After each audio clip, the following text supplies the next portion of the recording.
এদেশের জনতা কেউ করতে দিবে না ইনশাআল্লাহ। আমাদের কাজ হচ্ছে এখন একটাই, এই সজীবদের জয় বলেন আর তার পুত্র সন্তান আত্মীয় স্বজন বলেন, তাদের মতো এদের বক্তব্য দিয়ে প্যানিক সৃষ্টিতে আমাদের কোনো ধরনের নাচানাচির দরকার নাই। আমাদের নাচতে হবে দেশ গঠনের জন্য, মানবতার গঠনের জন্য, বাংলাদেশকে বিনির্মাণ করার জন্য।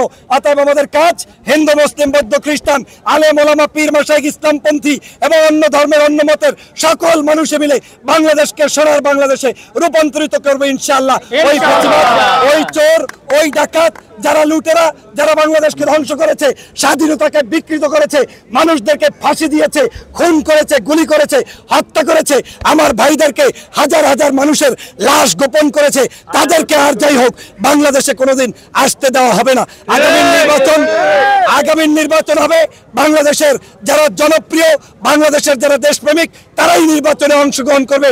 জনগণ সিদ্ধান্ত নেবে কে ক্ষমতায় আসবে, কে আসবে না। কিন্তু জনগণের বাহিরে এই দেশে আর কোনো ফ্যাসিস্টদের ক্ষমতা এদেশের জনগণ দেখতে চায় না ইনশাআল্লাহ।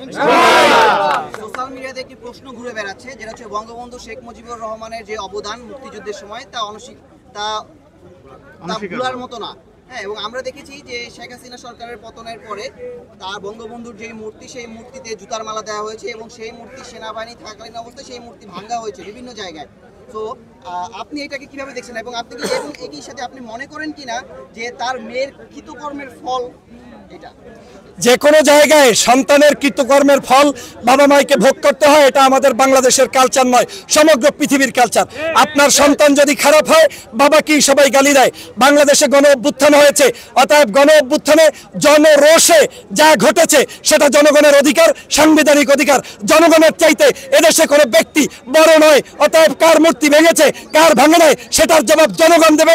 জনগণ যে সিদ্ধান্ত নেবে সেই সিদ্ধান্তে বাংলাদেশ চলবে। অতএব জনগণের চাইতে মূর্তির মূল্য বেশি নয়, জীবনের চাইতে মূর্তির মূল্য বেশি নয়, জীবনের চাইতে শেখ মুজিবের মূর্তি বেশি গুরুত্বপূর্ণ নয়, জীবনের চাইতে শেখ হাসিনার মূল্য বেশি নয়। অতএব আমার দেশের যারা শহীদ হয়েছে, আপনাদের মিডিয়ায় তাদের ব্যাপারে তথ্য সংগ্রহ করুন। কত হাজার মানুষকে গুম করেছে সেটার তথ্য সংগ্রহ করুন।